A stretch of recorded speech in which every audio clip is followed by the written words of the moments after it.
Le principe de l'effet relatif des contrats figure à l'article 1199 du Code civil qui dispose que le contrat ne crée d'obligation qu'entre les parties.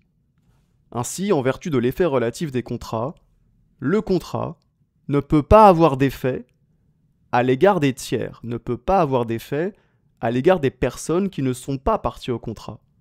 Les tiers, ce sont les personnes qui ne sont pas parties au contrat.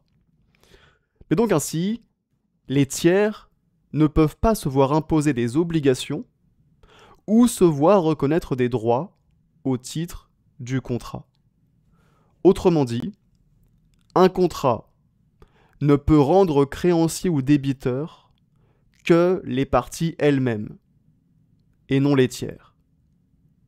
Et ainsi, une des parties ne peut pas demander à un tiers l'exécution du contrat.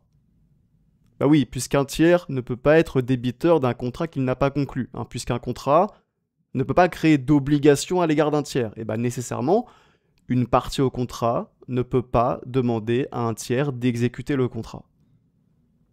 Et également, un tiers ne peut pas demander l'exécution du contrat à une des parties.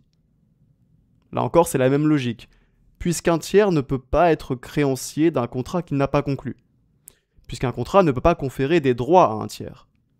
Et bien nécessairement, un tiers ne peut pas demander à une partie au contrat d'exécuter le contrat. Donc c'est ça l'effet relatif des contrats. Mais ce principe de l'effet relatif des contrats, il comporte des exceptions, comme par exemple la stipulation pour autrui. Alors j'ai déjà fait une vidéo sur la stipulation pour autrui, je vous la mettrai à l'écran si ça vous intéresse, donc n'hésitez pas à aller voir cette vidéo si vous voulez en savoir plus sur la stipulation pour autrui et en quoi il s'agit d'une exception au principe de l'effet relatif des contrats.